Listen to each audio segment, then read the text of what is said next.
I got the alert on my phone, man.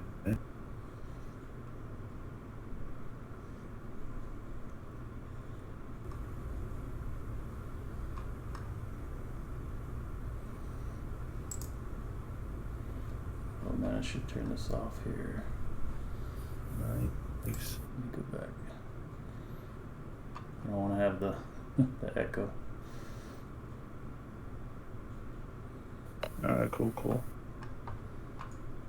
Just make sure all of our mics are working, like the one time you had us. Yeah, I fixed muted. I fixed that. There we go. All right. So just wait for some people to show up. I don't know if anybody's gonna come in or not. Give everybody a chance. Otherwise, I'll try to moderate on the YouTube channel. All right, cool.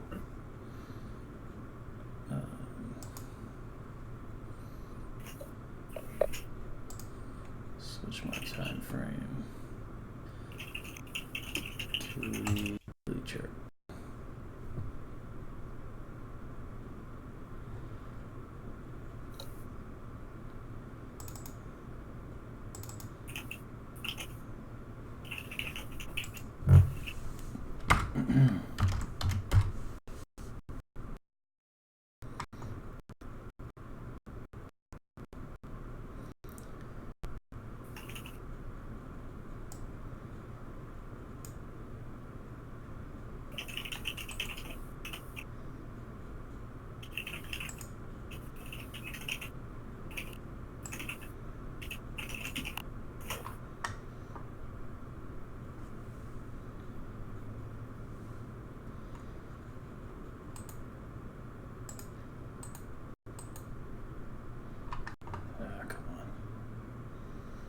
Toss is being slow, man. Yeah.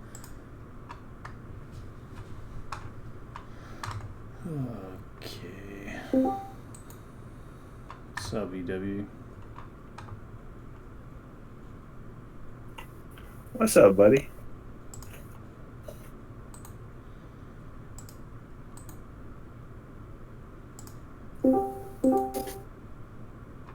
We got Chinks, we got Tyler.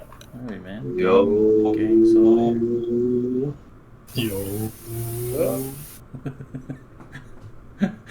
Who knows? Alright, is Captain and Sticks going to be joining us? I want to tag them. I'm not sure. Sticks said he was going to try, but who knows, man?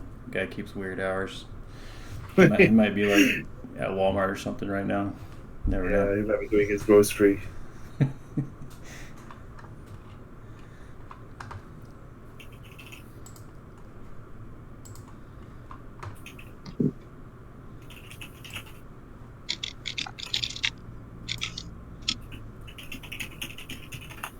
All right, let's start. Are you ready, man?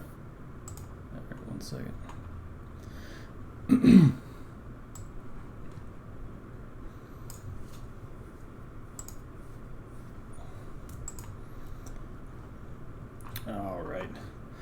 All right, guys. So welcome everybody to the Sunday Hangouts, ZeroToHeroTrader.com. So today is August 18th, 2019. It's actually my birthday today. I'm 31. Nice. Hey, happy birthday, old man. Yeah, I did nothing today. Worked outside, cleaned my house up outside a little bit, and that's about it. But, yeah, it was a pretty good day. So let's just get started here. We'll go over the disclaimer. So it's a disclaimer. Of course, we're not registered, certified financial professionals. So we're just going over our opinions on these stock names. So you take your plays at your own risk, and don't trade with any money that you are not okay to lose, because trading is obviously very risky. Okay, so that's the disclaimer. And before we go ahead and start, I wanted to do a little bit of a plug here. You guys that are in the group already know about our service, so just want to plug that just a little bit for the people that don't know. So we do have our bundles and things that we have available right now. So we have our Zero to Hero Trader course. So if you're new to trading, just getting started with it, don't really know where to go, this is a good place to start. So if you want to get the course itself, it's $199, or you can get the membership bundle, the Hero membership bundle, which includes access to the course on a monthly basis, plus you'll get access to the Discord channel, the Discord server when that goes premium in September. And then also we have the lifetime all-inclusive membership, and that'll give you access to anything that we have out or ever will come out with. So for $19.99, you can get access to anything that we ever come out with. So it's a one-time fee. So I just wanted to plug that just for a minute. And if you want to take a look at the course, just to see what's in it. I mean, there's quite a bit involved in this course. It should give you, if you're new to trading, should give you a really good foundation for where to go, get you started off on the right foot in your trading. So encourage you to go in and check that out. And there's a free preview if you want to check that out too. And go ahead and give it a look. All right, we'll go ahead and start with checking out some of these tickers. All right, so let's go ahead and look at SPY and see where we're at. So last week we were right here, up here where SPY was kind of retracing back up to this 34 EMA area on the daily, and we were we talked about this thing having a really good chance of rolling over, which it did. And we actually retested those previous lows, or got real close, and bumped back up. And now looks like we're going to get a little bit of a bump, gapping up tomorrow so far. Let's drill down into the 4-hour. You can see that right now it's looking like we got a pretty nice gap there. And we're going to be likely gapping up, and we're going to be looking for it to clear right about 294 for a move higher. So we've got almost clear, or almost retested those lows there around the 280 area, and it's looking like we're getting a little bit of a possibly a divergence there, where it's possibly going to be trying to move up now. So barring no bad news, I think it's highly likely that we clear that 294 area this week and make a run back to the highs. That's just my opinion. What do you think, Sorab? I agree, man. I think SPY is looking good, and obviously things are always go back up. Yeah. So let's see how it goes. I mean, market is still pretty scared, so any bad news can send it back. Most of the bad news is usually coming from Trump tweeting or something crazy, the yield curve inverting, which I was reading some articles and everything is man-made. Literally, definitely. Fed can cut the rate and the yield problem will be fixed, which more likely Fed is expected to cut rate at least one time, if not 2 times. So as soon as they cut the rate, that yield inverting problem will be solved right away. So I wouldn't worry so much about as people are, freaking out about recession based on that predictor or whatever, because you know what, Fed can go ahead and cut the rate, and we should be back over 300 when they do that. Yeah. So anybody who doesn't really understand this whole inverted yield curve, I know we were talking about this a little bit in the chat room this week, and basically what it is, you have the 10-year bond yields have gone below the 2-year bond yields. So that's all that this means, okay? So in the past, people have used that metric as a precursor or canary in the coal mine type indicator, if you will, for something that precludes a recession or a downturn. So that's all this was. And the media, of course, takes that one little thing and acts like the sky is falling, right? So I think that's kind of what happened this week. And it was just a panic sell. And if you ask me, I think all it is just my opinion.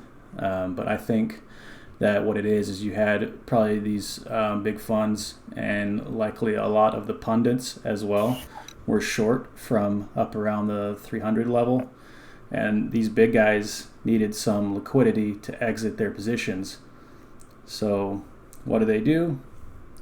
They call for a panic in the streets, on the CNBC and all over the news, so that people will run out and sell everything so that they can cover their positions.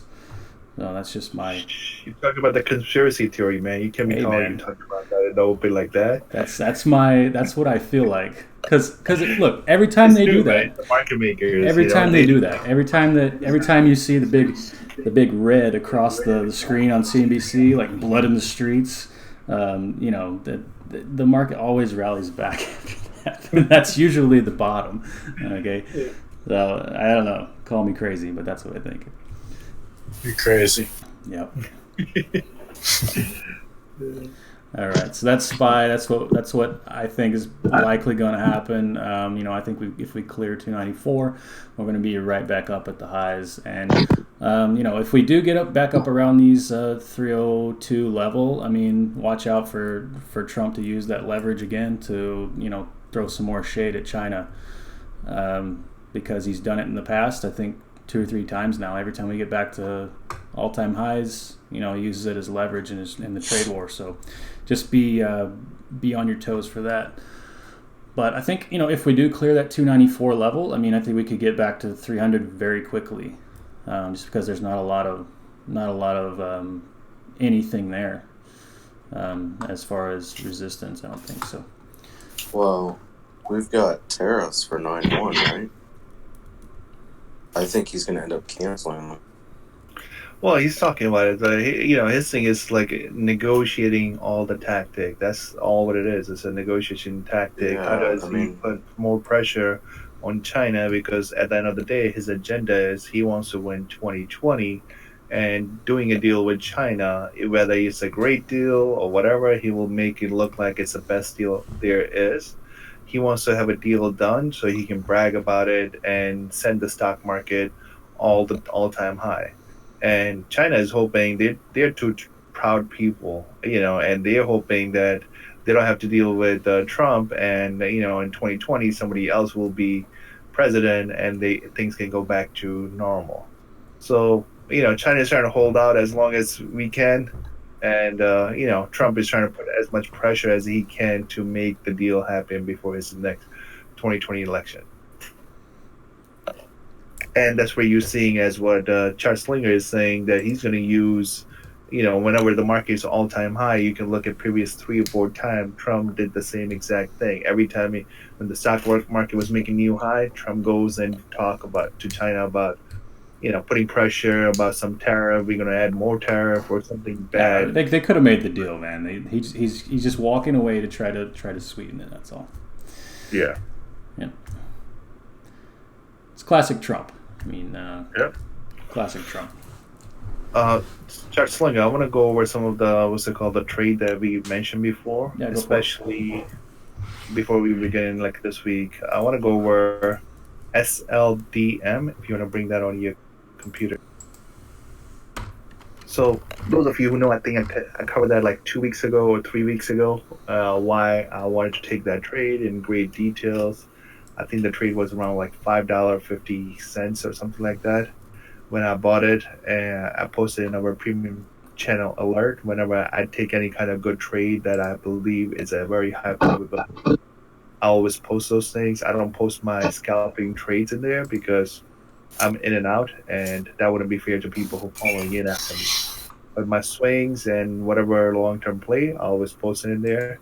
That was one of them where I posted that it has a great potential to be a great runner, especially when the shorts start getting squeezed. So, like last couple of days, I made very good amount of money, and even on Friday, I was playing that. So that stock has more than gone up from 550 now. It was like $8 something, 80 cents. After market is close to $9, and I believe that has potential to still go up more.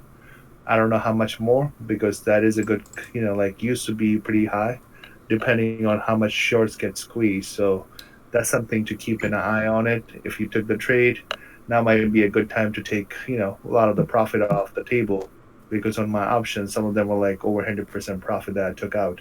The next Um, resistance is at 10.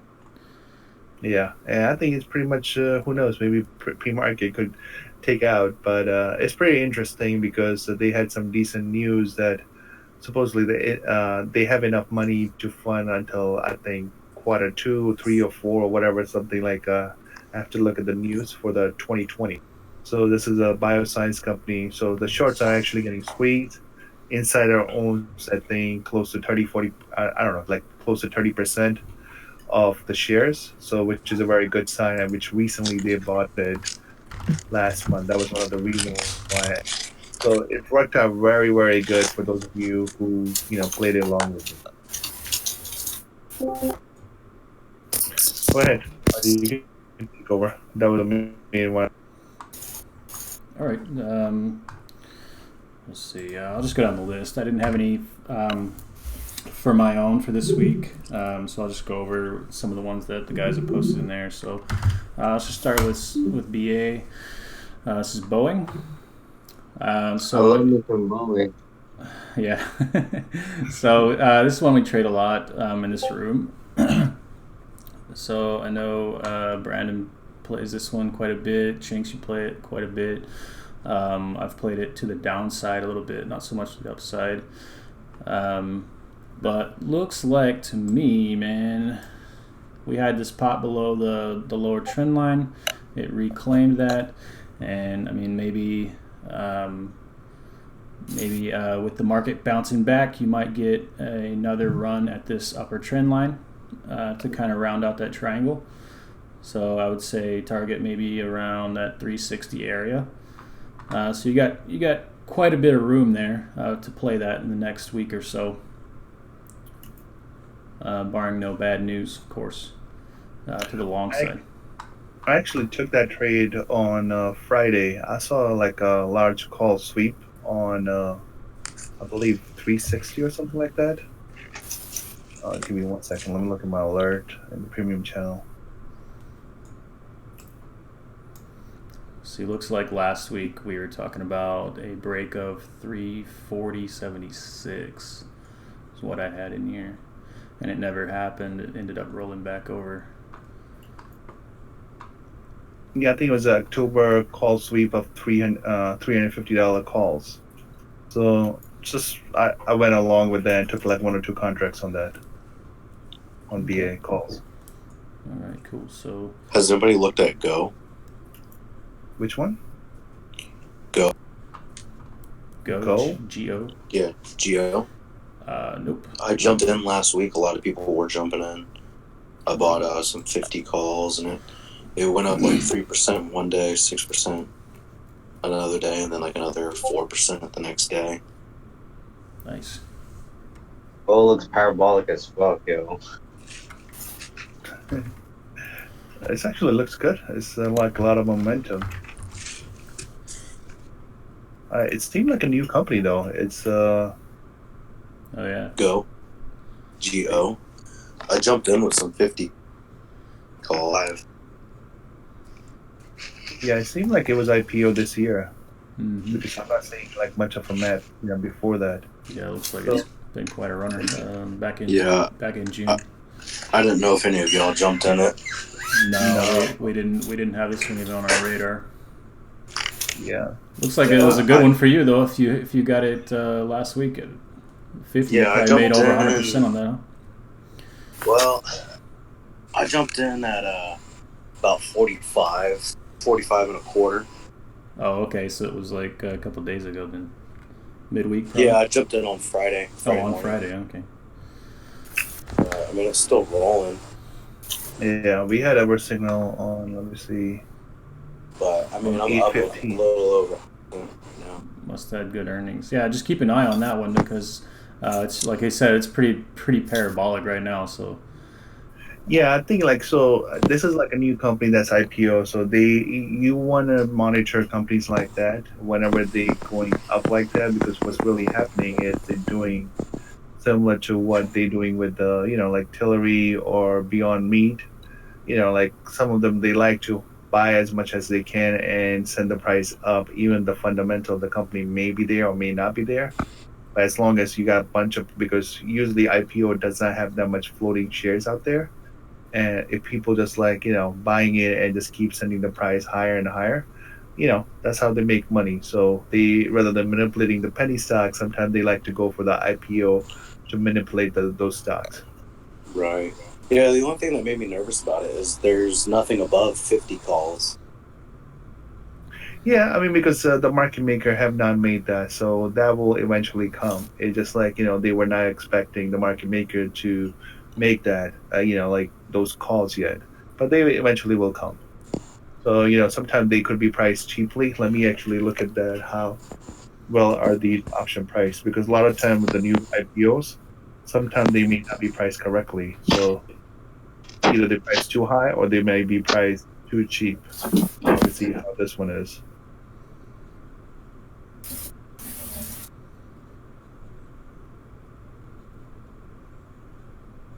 All right.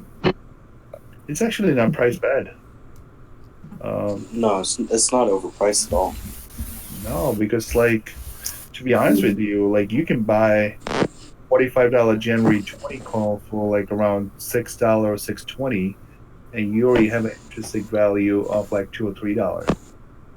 So that might be the quick way to play it. And then if you really want to be smart or whatever, when it goes up a couple more dollars, then you can actually sell $50 calls against it or 55 or whatever the next call might be. You can actually sell short term calls against that.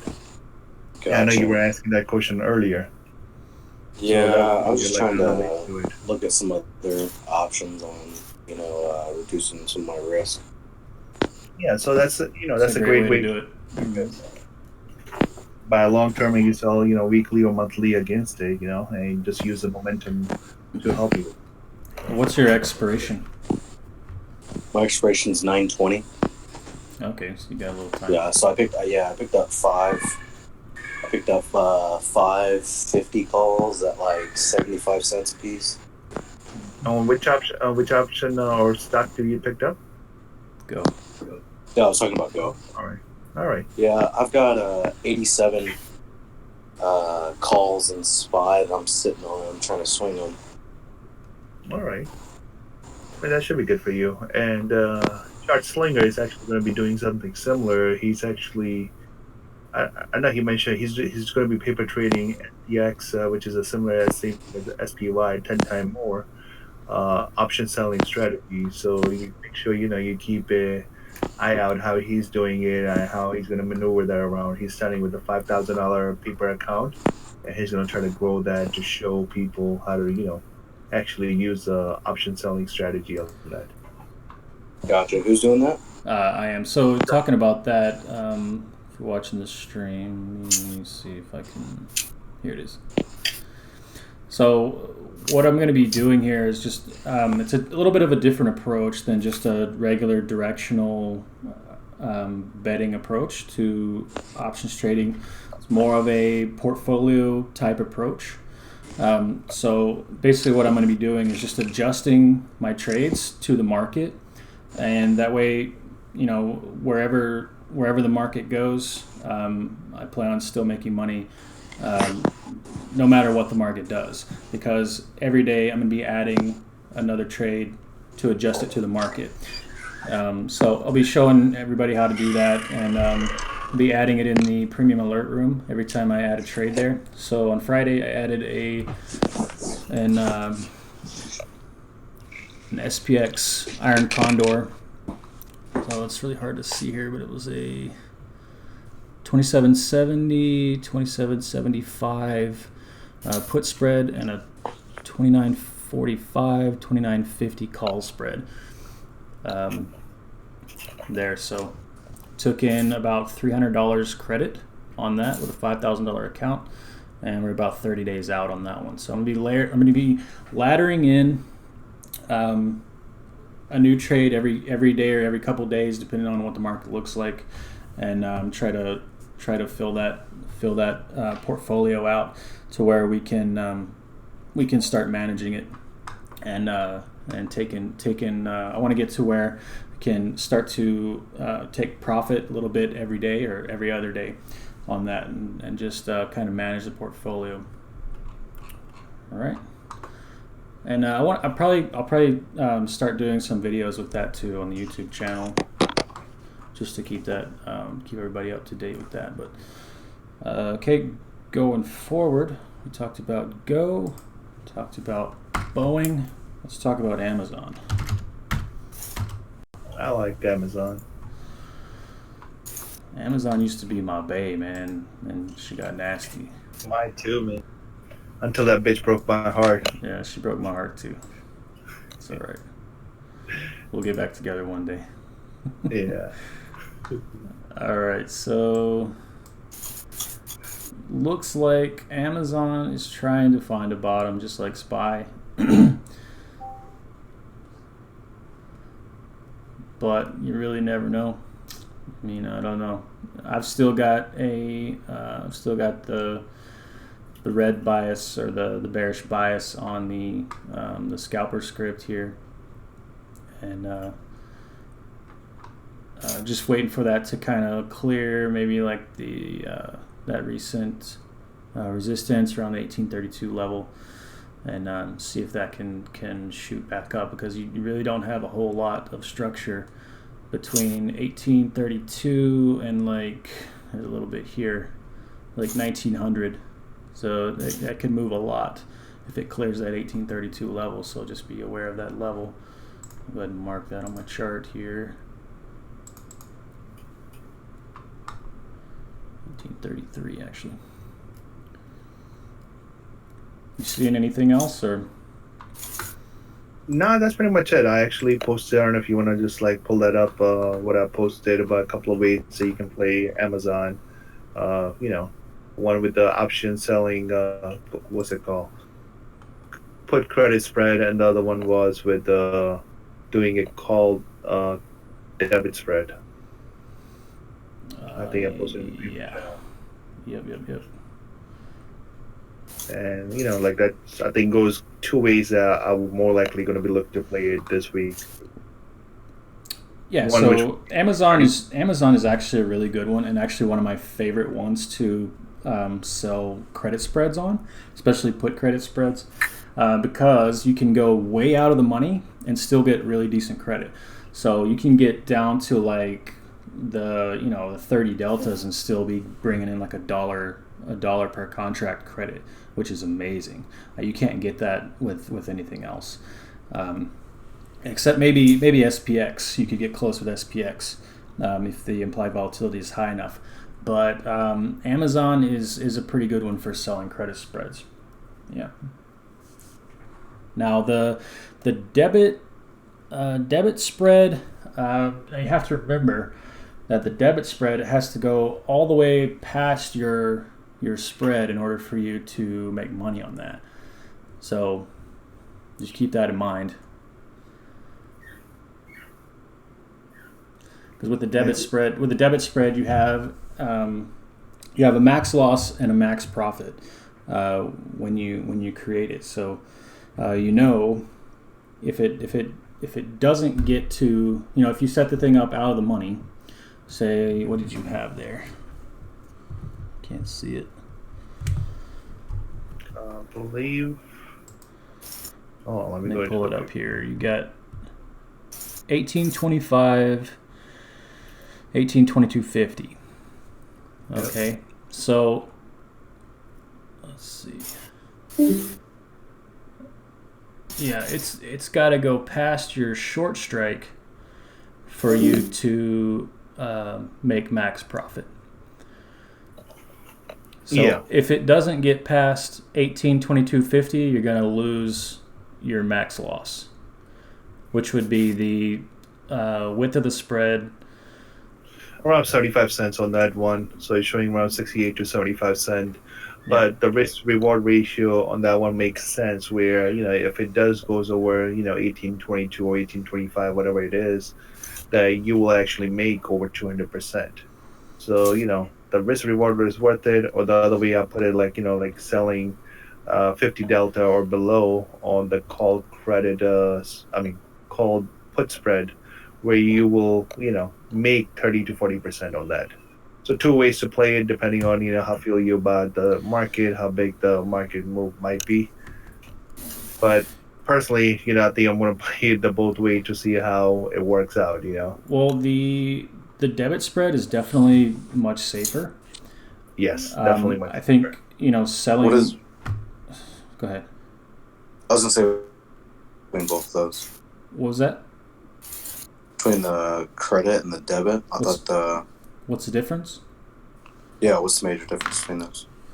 So a credit, the strike that you're selling costs more than the strike that you're buying. So you end up taking in a credit. So you can see here, I don't know if you're looking at the YouTube stream, I've got his debit spread pulled up here. Yeah, give me a second. You can just click that link there in the Discord. Yeah, I've got it pulled up. I just gotta fast forward. Okay. Okay. Okay, you see his debit spread that I've got pulled up here on the left side. So if you look at those strikes, so he sold 10 of the 1825 calls for $10.25, but he bought 10 of the 1822.50 calls for $11. So the one that he bought was more expensive than the one that he sold, so he's going to end up paying out $1.25 in debit per contract. Does that make sense? So if it was flipped, say he sold the 1822.50s and bought the 1825s, he would receive a credit of $1.25 per contract.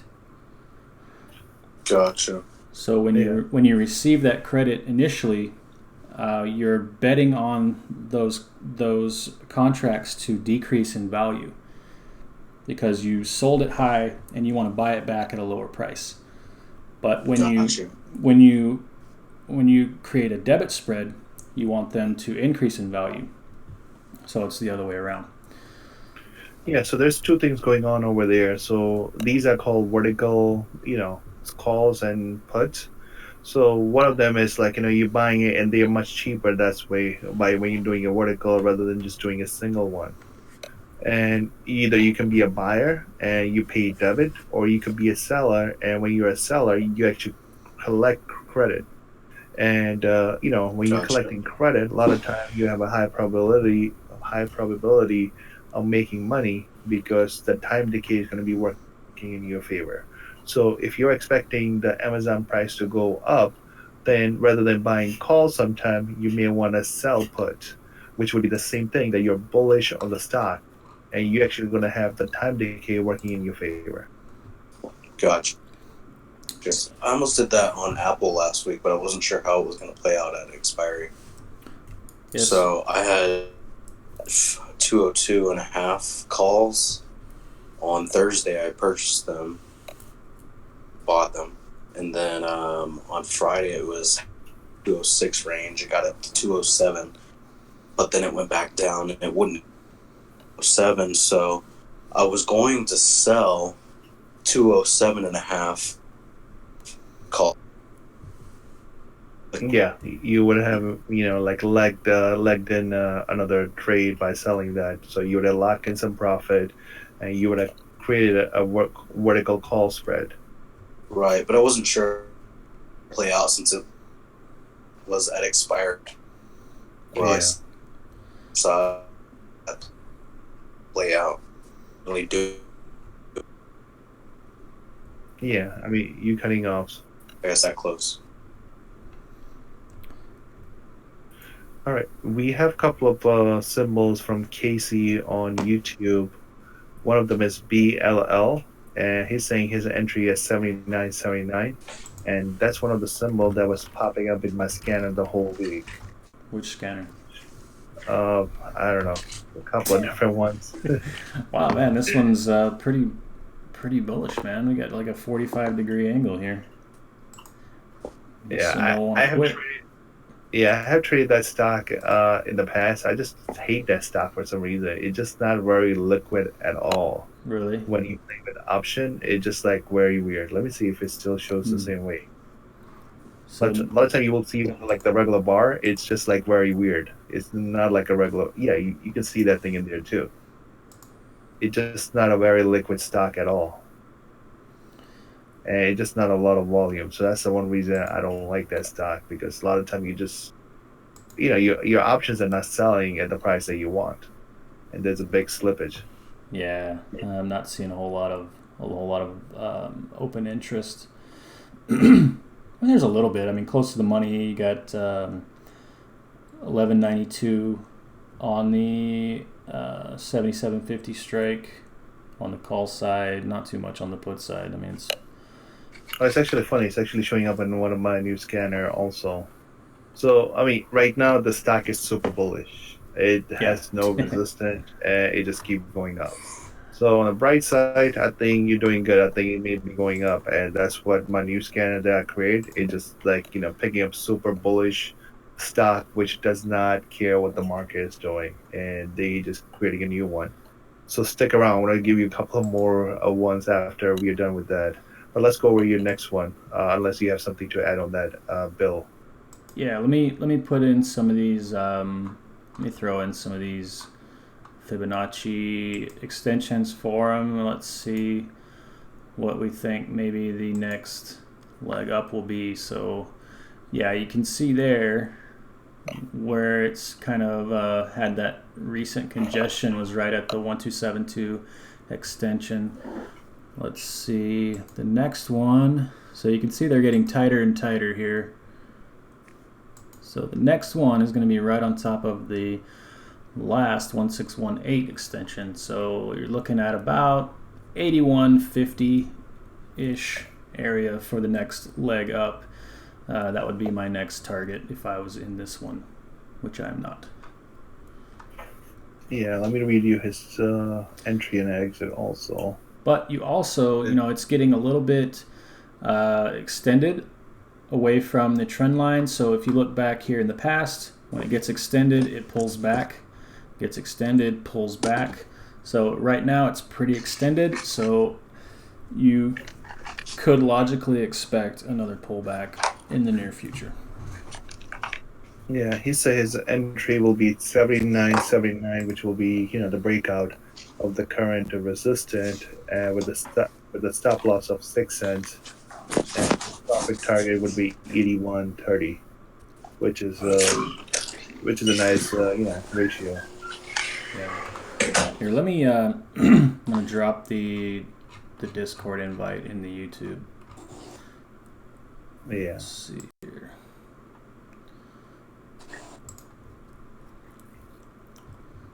Yeah, Casey, if you're not in our Discord, come join us. So this way, you can run through whatever questions you may have throughout the day as well.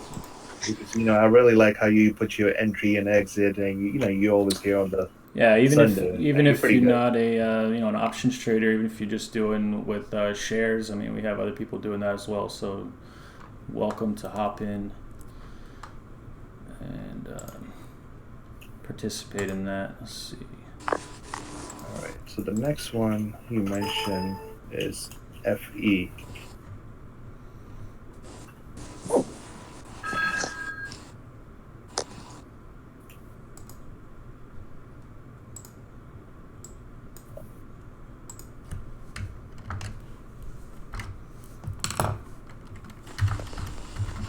The FE, he's saying his entry would be 44.75, which is the highest resistance at the moment, with a stop loss of 56 cents.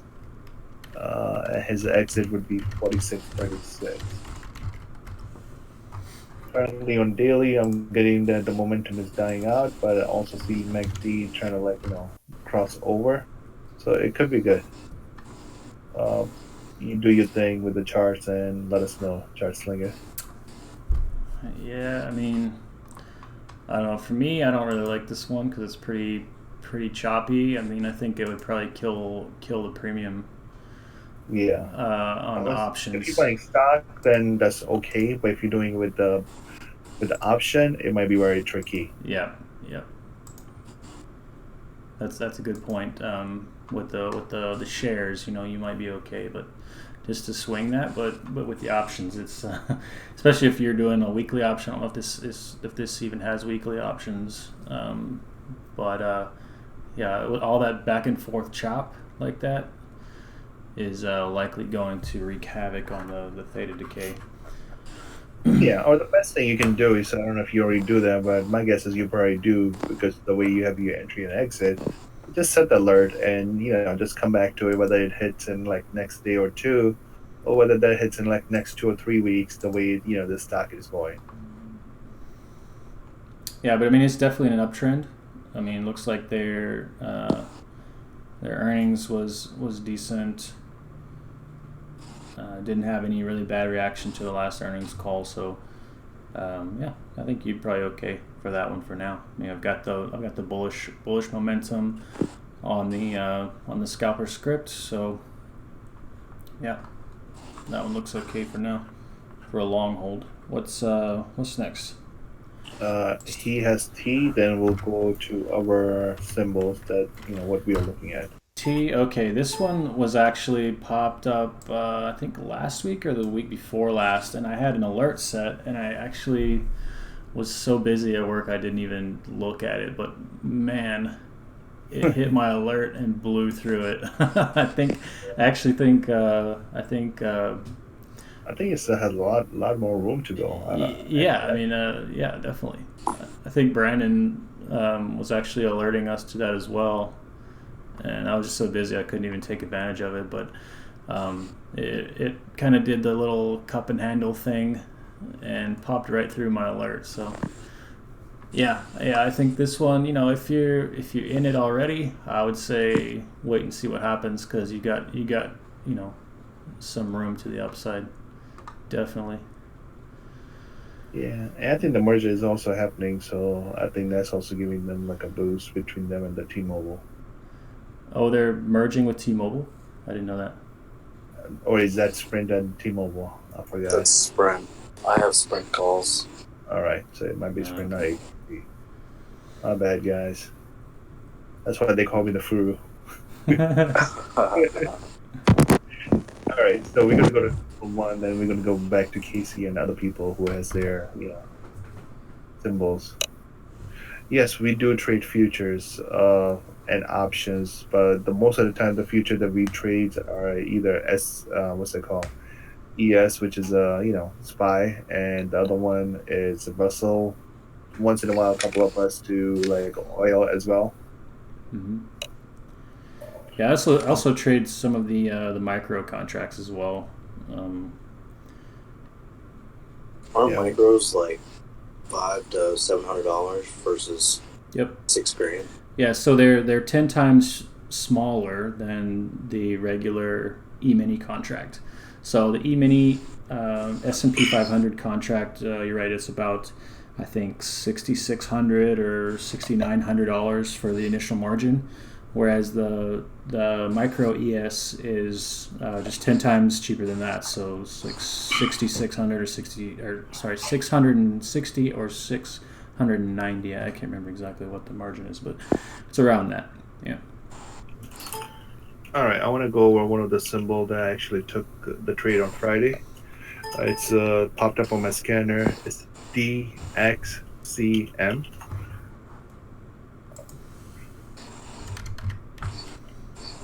Believe they're like a bio company, and they're also doing something with Apple and Google to help with the type 2 diabetes and type A diabetes. So I think, and they just has a crazy momentum.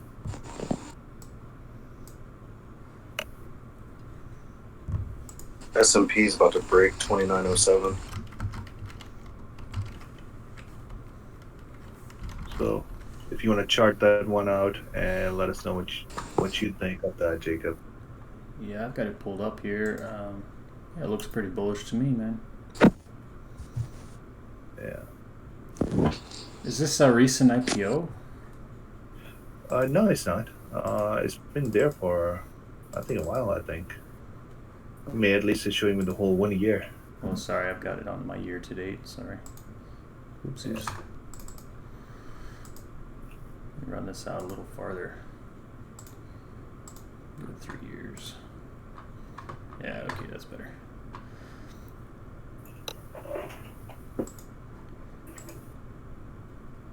Yeah, so it's just kind of been in this range, man. It's kind of popping up to the top of the range, trying to go above that. So, you know, you had a big run back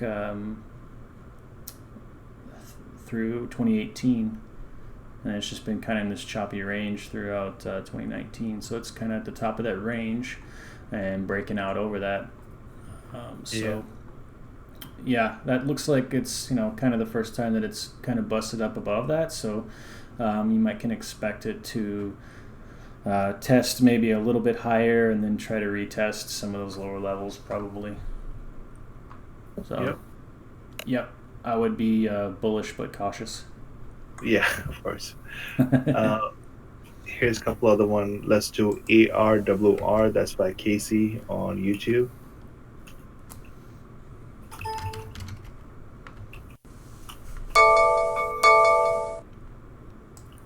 And he picks some really, really bullish stuff, man. Yeah, Casey, that's actually showing up on my scanner as well, so we would have gone through that thing anyway. It's funny. I think either the stocks you're picking maybe, you know, coming on my scanner, or the scanner we may have maybe something similar or something. Casey, how do you find your picks? Yeah. Casey? You flip through FinViz, or where do you get those? Pulling them from your own scanners, or what?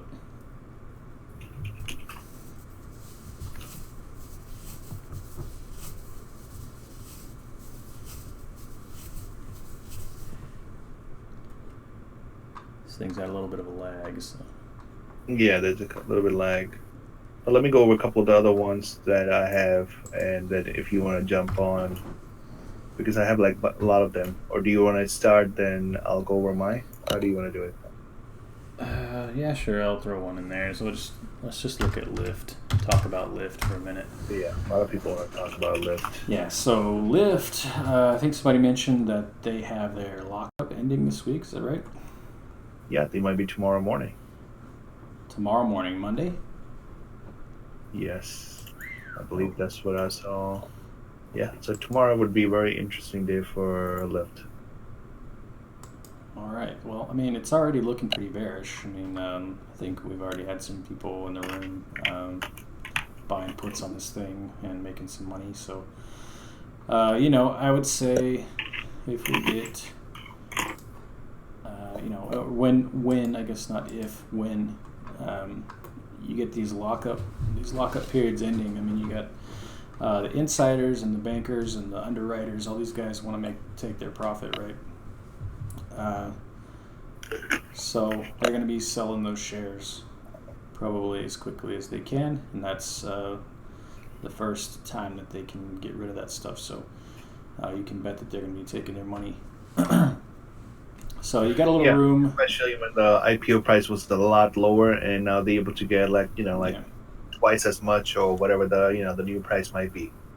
So right now it looks like it closed 52.47. I don't know where it's at right now. It's around there, 52.31 to 52.51.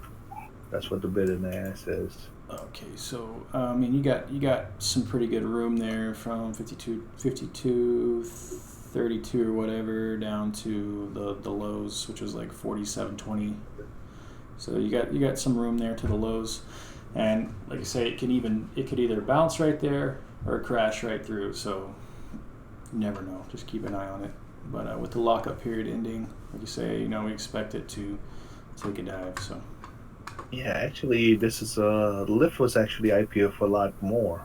I think it was like around $80 or something, I guess, or it just opened up that price. Yeah, it probably just opened up right there. They hyped the crap out of this one. You remember what's his name? The guy at CNBC, Kramer. Kramer was like all over this. Yeah. Lyft IPO at $72, so it's a lot below that. So it's going to be panic selling from insiders because now they got to sell for like below that. They still want to take out whatever money they can. Yeah. All right, man. Go ahead with your list. All right. You're not ready for this, man. This scan is too much of a killer. Cone, CONE. I think it started up good. It had a little pullback, so let's see what happened on the rest of it. And these are all like after earning. Like a lot of the stocks that's popping up in there, the earning has already happened, and they're not moving up because of the earning. Wow, yeah, that one had a pretty big. It was run on such Friday. Yeah. I feel it was such a beautiful play on the both end of where you see the MACD diversion happening on the 5-minute and the stock going down after that. Mm-hmm. It was, textbook. Let me go ahead, go with the next one. So this one is like, obviously I'm going to wait for it to bounce back, or you can play that. But that was a pretty bullish. It can go. The next one is PAGS. Hags. This looks like my breakout scanner, man. Is this my breakout scanner?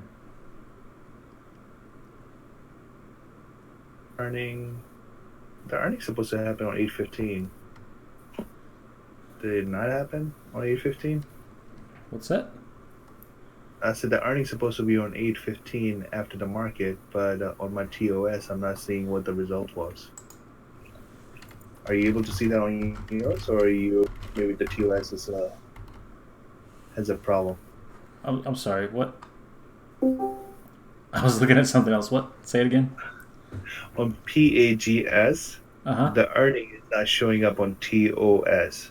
It's showing the earning was on August 15th after market, but when you click on you don't see what exactly was the result of that.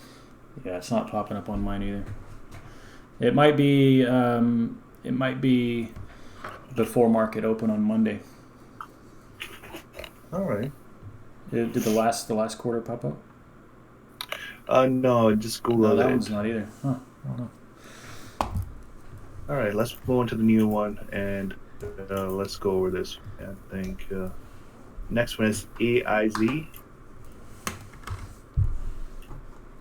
All right, AIZ. Man, BBR's lurking, man. See that? Yeah. I'm here. I'm What's listening. up? What's up, man? Listening. I'm seeing what's going on. We're just talking shit, talking about some tickers, man.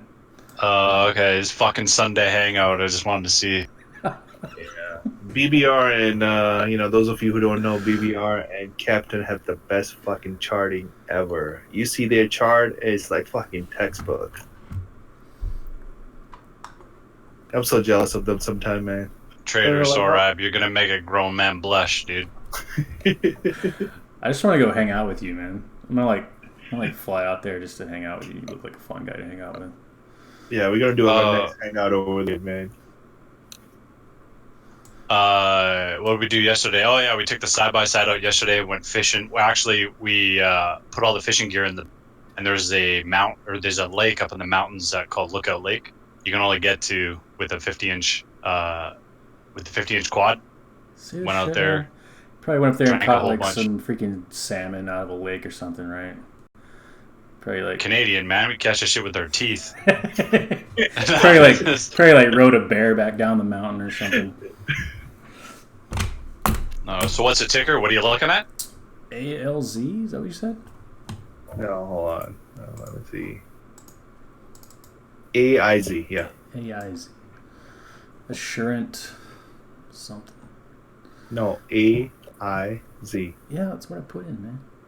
That's what he's looking at right now. Yeah. You're right, man. That looks pretty bullish to me, man. This But scanner just push. So it just looks, to mention, I mean, it looks pretty overextended. I don't know if I would hop in that right now. yeah. So just to mention what this scanner and these symbols I'm giving you is very highly momentum stocks Yeah. that does not care what the market is doing, and you're letting your winners run. So this is one of those things where you just like letting your winner run. They're breaking through resistance, and the market really doesn't have too much effect on it. Even when the market is going down, some of these stocks are still going up. Yeah, but a lot of these, I mean, a lot of these look like they already made the move. You know, I mean. So these stocks you actually have to watch when you enter in. Yeah. So Wait for the entry and then get in. yeah, because when you entering some of these you have to let your winner run, but at the same time you have to know your exit as well. Because if you don't know your exit, that stock is you buying almost at the top also. Yeah. So it can quickly go against you. So you need to know your stop loss, your risk management. But like for Casey and a couple of other one of them, I'm giving these symbols because I guess that's the way they play it, and that's a couple I'm trying out this new strategy and it's working out pretty good. I'm not just going for a big profit. I'm just going for 10-20% profit when I buy an option, and most of them are hitting on these kind of stock, which usually is like 50 cents to like a $2 move on most of these stocks when I go for. Right. So have you actually done AIZ option before or no? Not on this one. Not this one, because a lot of them just popped up on Friday. So a lot of time I'm getting these symbols at the end of the day, and it's for the next day, and all of it has such a huge volume. So what does the after hours look like on AIZ right now?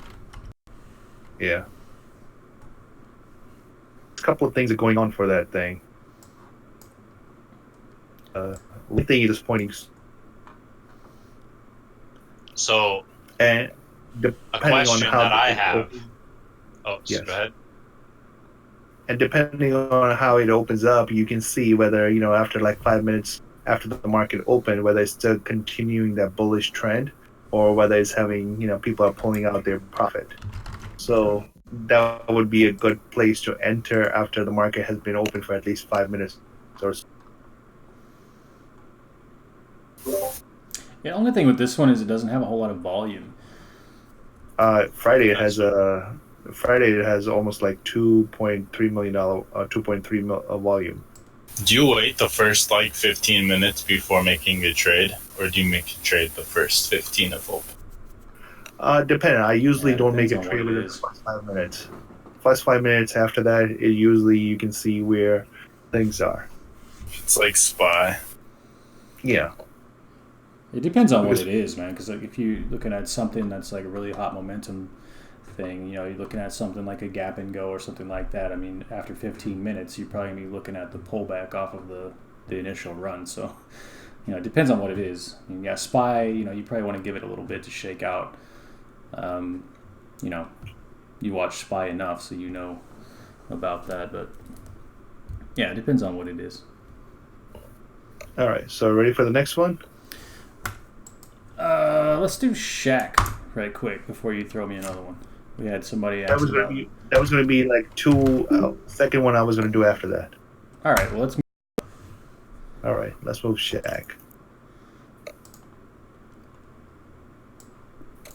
So this one has just been insane, man. Yeah, I think we talked about that thing like last week's in the Hangout as well, and we were going over the PE ratios of these. It was like 100 or something like that. Crazy. Yeah. It just keeps going higher, though, man. It's like we need to start a restaurant. That's what I'm saying. The volume is slowing down on it, though. Yeah. Well, you had a big kick off the earnings report. Looks like it's still riding that wave, so it hasn't had much of a pullback since. So who knows? Maybe it'll pull back this week. This is fucking Shake Shack? Yeah, dude. Yep. Jesus Christ. Yeah, man. It is almost $100. It's about to tag $100. I would say definitely I would watch out for 100. That's usually. Can you put it on the 5 minute? Yeah. Let's do that real quick. I don't have any of my shit open, so I'm just watching what you're doing. But Yeah. It's got a little bit of a lag, but yeah, I just switched it over. Let me add my. Let's see. There we go. Even the bullish momentum, it doesn't really follow well. MACD divergence and everything, it just keep going up, man. Yeah, so I mean, it looks like, it had a huge run on Thursday, and then it looks like it kind of just waffled around, kind of double top on Friday. So you never know. Jesus. It's got decent volume on 5 minutes. Yep. That's ridiculous. Yep. We don't have Shake Shack in Canada, so like, what's the average price for a meal if you go to this place? I don't think I've ever been there. I haven't gone either. Probably like $10. We opened 2 of them near me, and I know it's like people Probably talk. $10, $12, probably something like that. Yeah. Supposedly they make their burger only when you order. It's not like pre-made or whatever, so something crazy. Especially they have the mega store in like Times Square in Manhattan, where people are waiting like almost like 1 hour to just get the burger. An hour. They're waiting in the line. Yep. That's a little and they were not gonna do a delivery, but they recently just partnered up with one of the, I think, Grubhub or something to do the delivery. So that's also gonna help their business up with more revenue, because now they're actually delivering to people.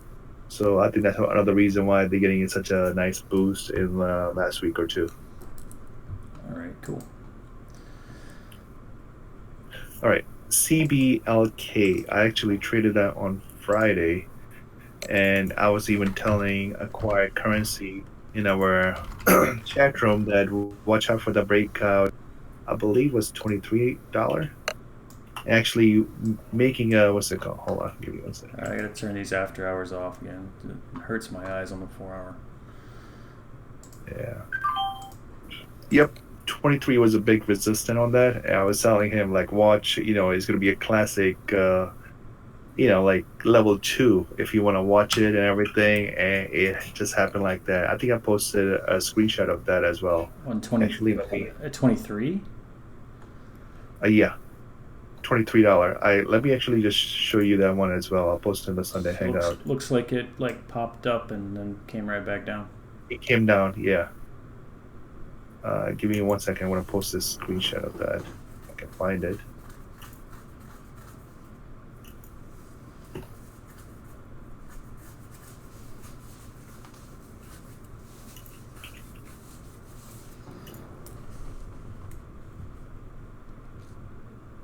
It was a classic level 2 breakout on that one, though.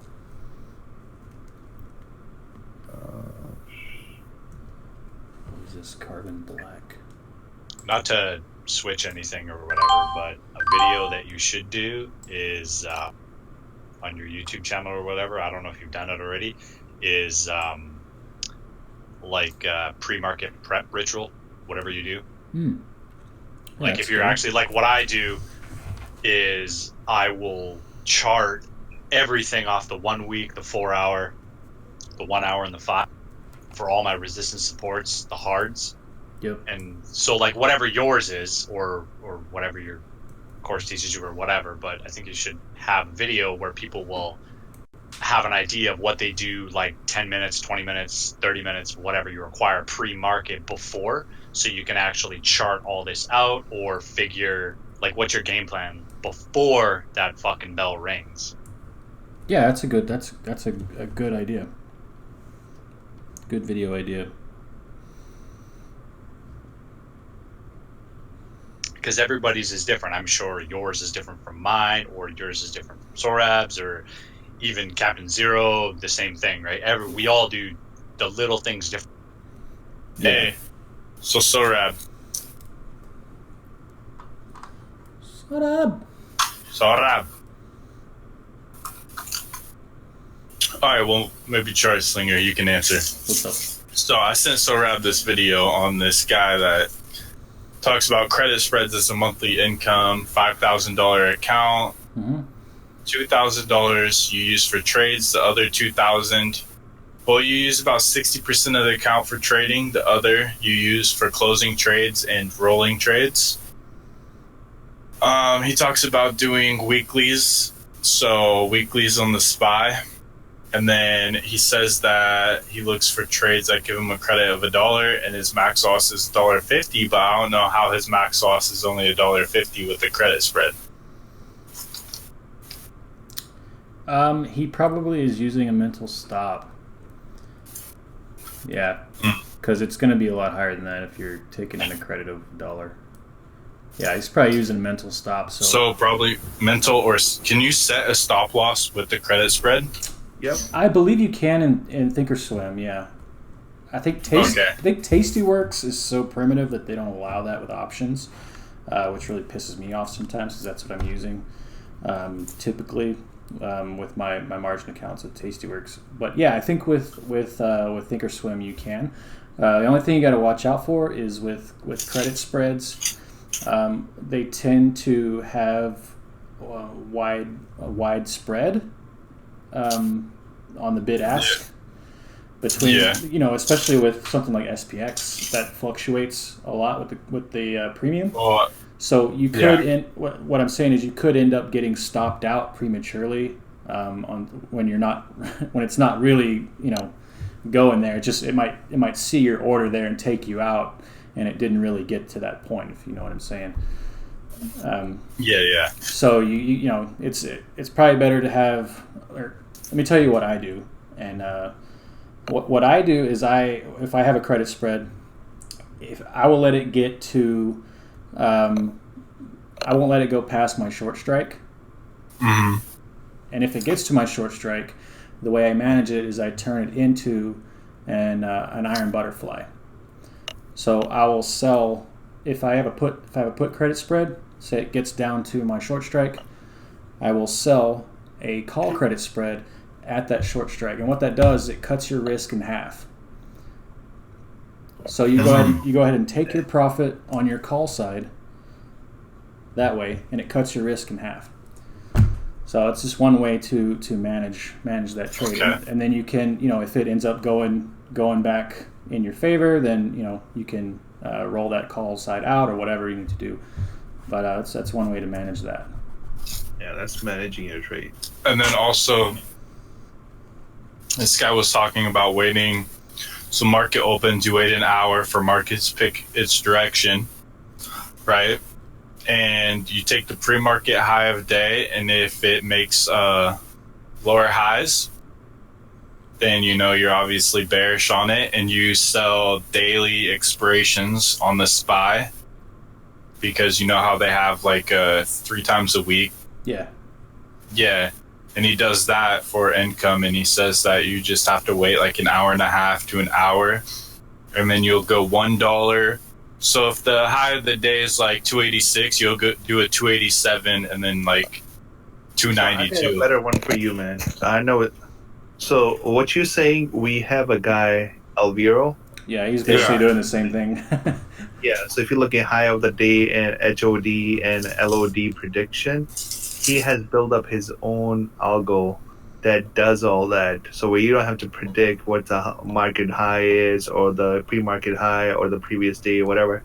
His algorithm already predict that, and he will spit out a prediction to him, and he puts it out over here on the day of the expiration.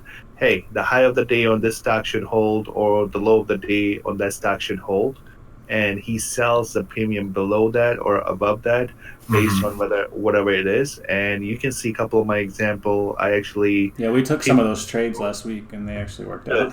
Yeah, they work like magic. Yep. And so back to the whole thing. You want to pull up, make that picture bigger, what I just posted over there for CPLK. And I think I want to make a video of that one, reading that level 2, because I know a lot of people don't know how to read, level 2, and this is like a classic example of a breakout on level 2. So even in that picture, you can see what I highlighted or draw, whatever you want to call it, shows the breakout. So I see you've got the ADXYZ indicator there.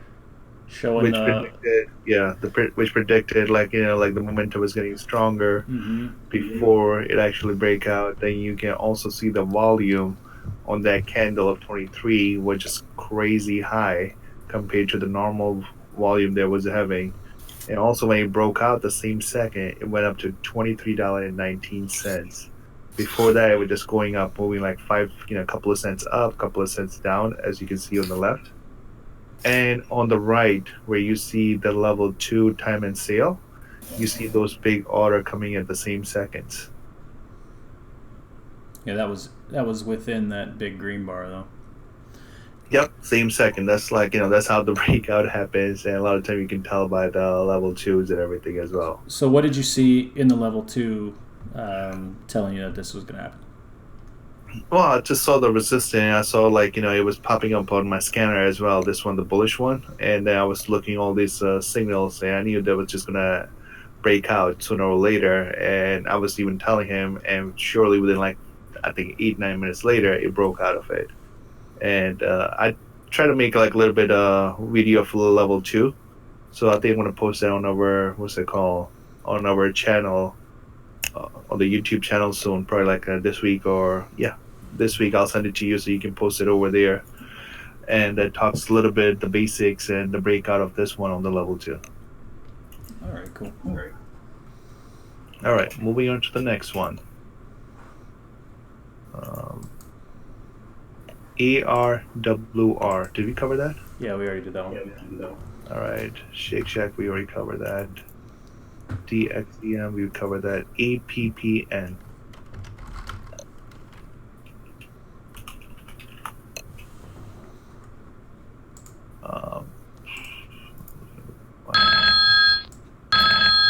This is another one, man. It's just parabolic. Everything is parabolic in what I'm giving you, man. And there's a couple of new ones. So, none of these I would enter for a call or a long position. I mean, I would wait for it to pull back. I just know if I entered that long, it would just dive back down like $3 and screw me over. Yeah, Mr.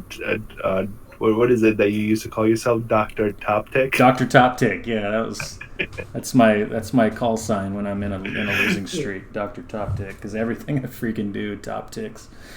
Yeah. All right, here's another one. SBAC.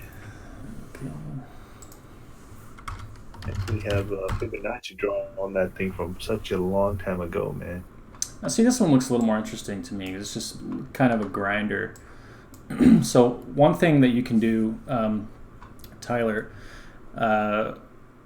with something like this is you can sell a put spread on a stock like this, and what you can do is have long calls against your put spread. So you end up,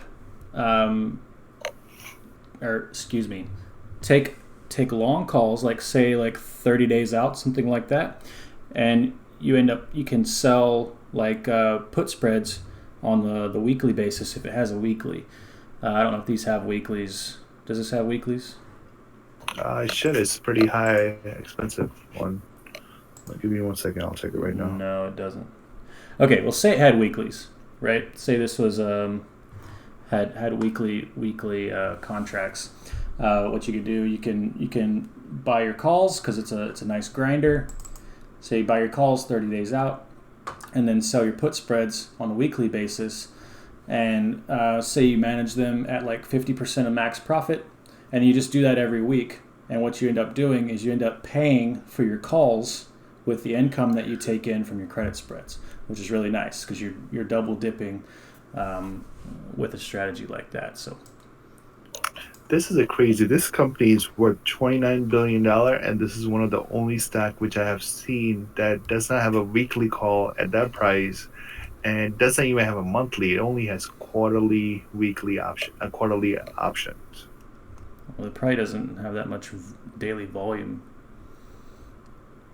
I don't know, but interesting. Maybe.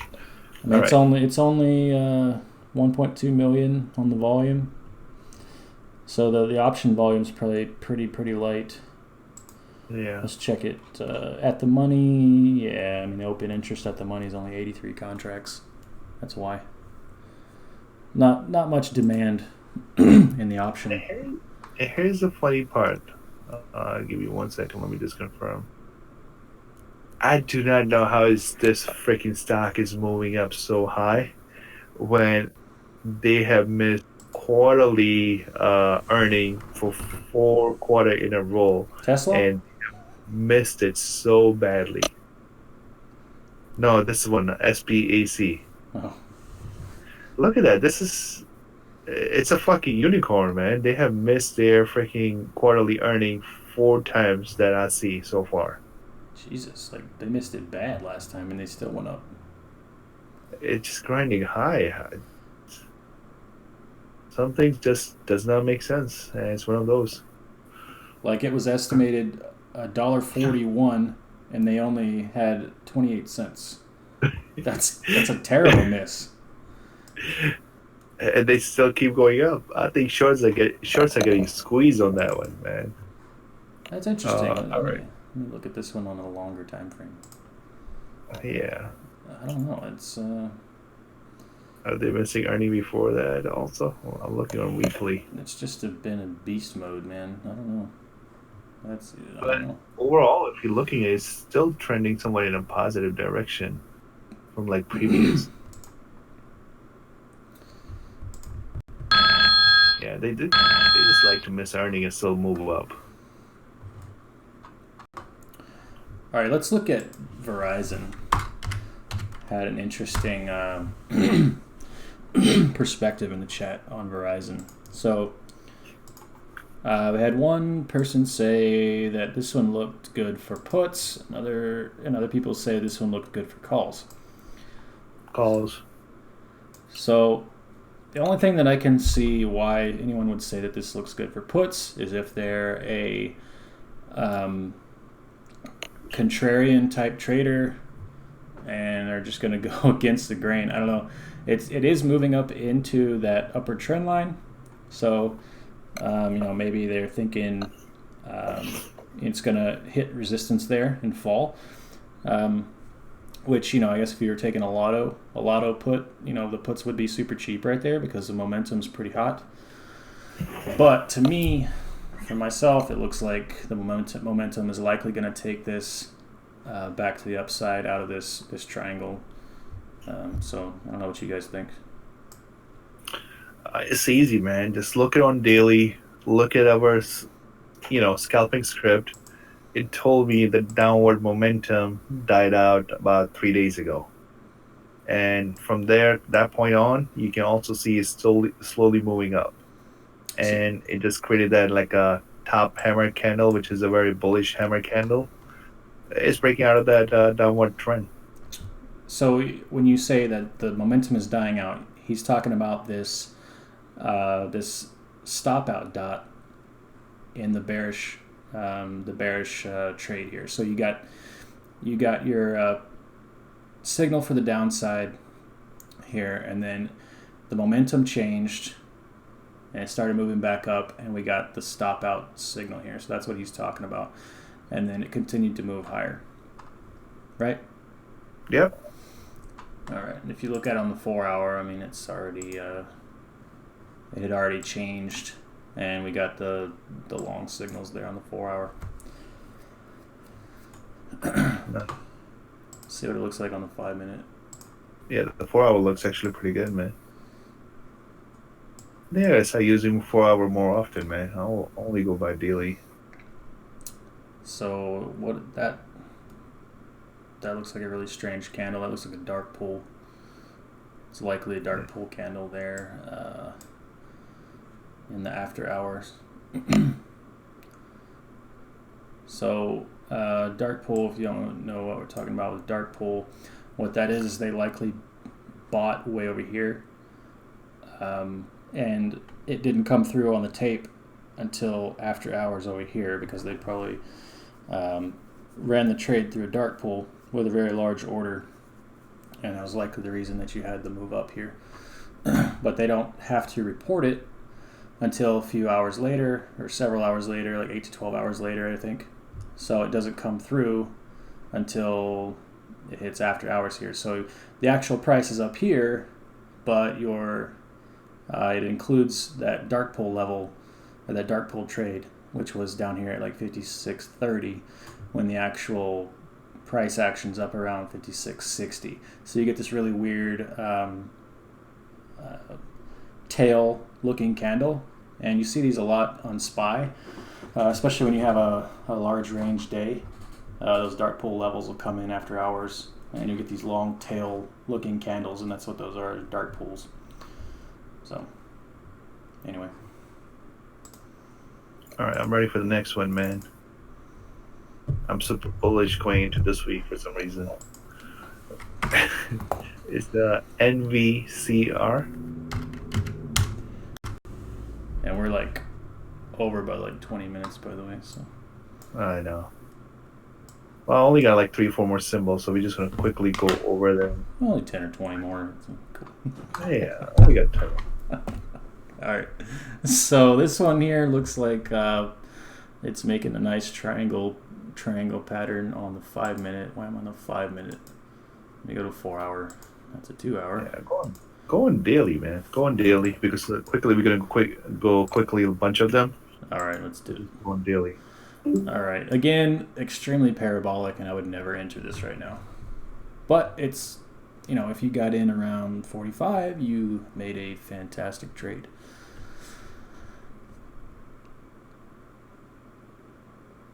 Yes. All right. The next one, CASY. Casey. Yep. Is Casey still with us? Is this his stock? Yeah, I guess. I think you might like this one better because it's consolidating. It's not going so parabolic right away. It's right off the all-time highs. Yeah. Had a big run off the earnings, though. I don't know, man. It's overcooked. I think they go higher. All right. CYRX.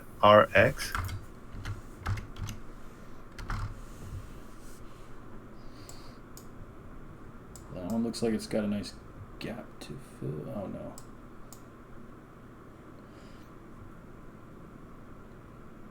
Yeah, this one looks nice. Yeah. TREX. That's almost like the dinosaur, man. T-Rex? Yeah. Yeah, that was a company. That's an interesting pattern. Yeah. It's got the J-Lo booty pattern. Yeah. All right. Next. GNRC. I like this one. Maybe not really, because MACD is kind of flagging though. Yeah. Look at the MACD is going down, but the price keep going up.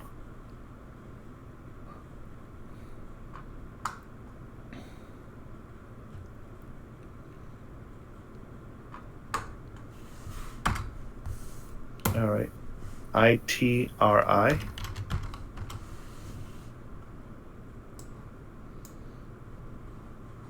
Mm-hmm. This is actually an interesting one. I like this pattern. Yeah, it's kind of breaking out over that 67 level. Yeah. Mm-hmm. QTWO. It's too many letters. Yeah. Q2. Mm-hmm. All right. That one's a little overextended. ZYME.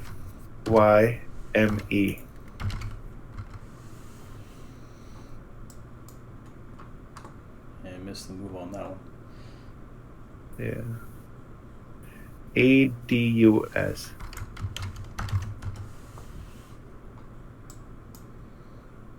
Yeah, that one doesn't look that good. I don't like that last candle. Yeah. MRCY. Mercury. I actually like this one. This one looks like it's getting ready to break out of this box pattern. Yeah, I like that one too. It's got Yeah, a what's little up, cup and handle action. Yeah.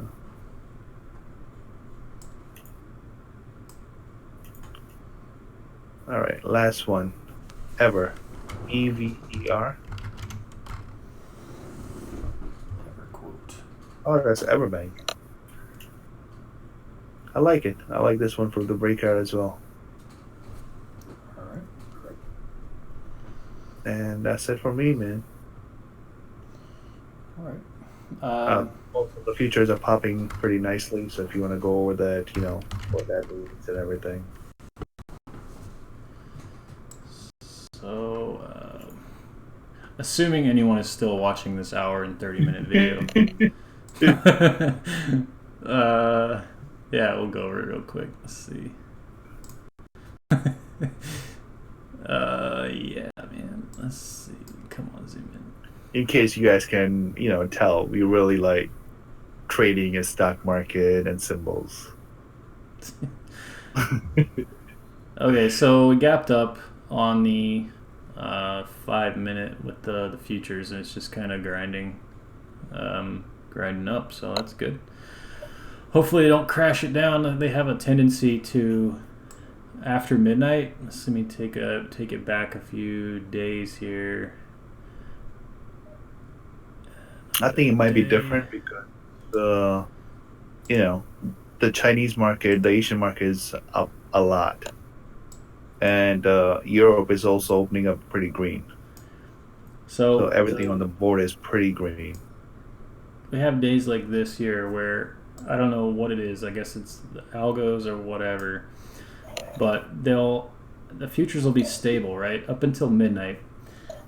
And I'm usually up till midnight anyway, right? So I go to bed thinking, oh man, it's looking good. I wake up at 5 in the morning, and it just tanked. And this happens all the time. So I guess, it's probably like pre-market of the European session. So whatever news maybe is coming through on the European session, and that's what they're keying off of. Or anything like bad news coming through on the back end of the Asian session.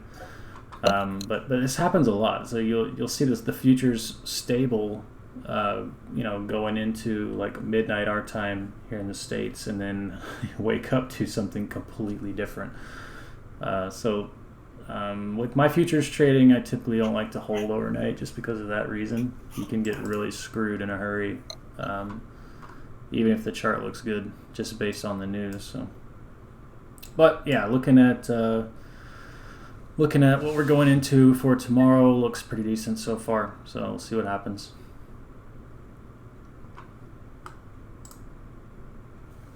Let's look at one more thing, and that is gold. So I know BBR's like chest deep in some gold right now. Maybe not.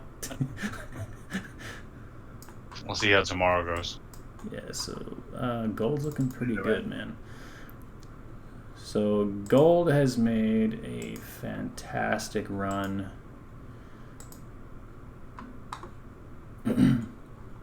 over the past 2 months, and I guess I'm assuming that this is just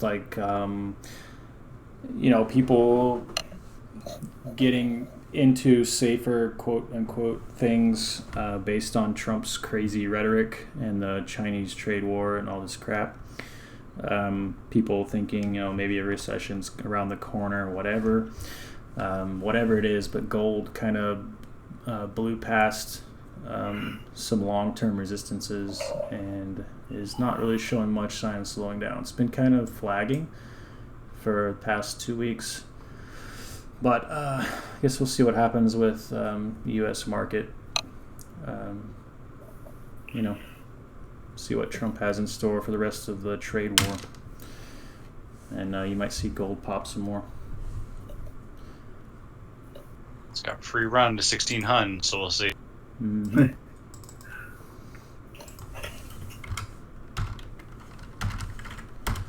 Are you in the futures, or are you in the actual? You have bullion, or what? Yeah, I have bullion. Okay.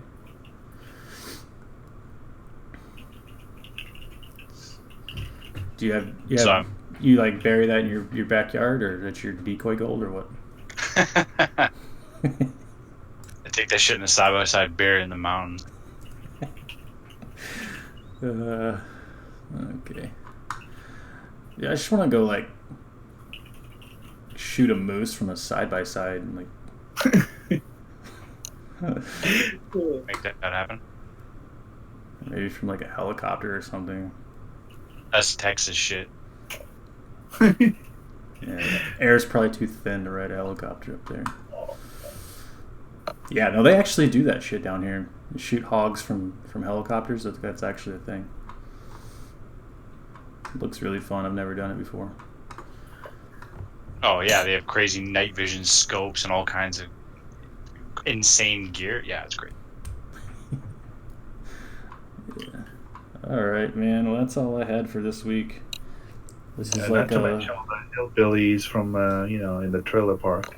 Don't talk about my relatives, man. All right. Get off my lawn. All right. Well, thanks for coming, everybody. We will see you in the chat. So I'm going to sign off here. We've gone an hour and a half, and we'll see how long this takes to post to YouTube. It's probably going to be a while. Catch you guys later. All right, later, guys.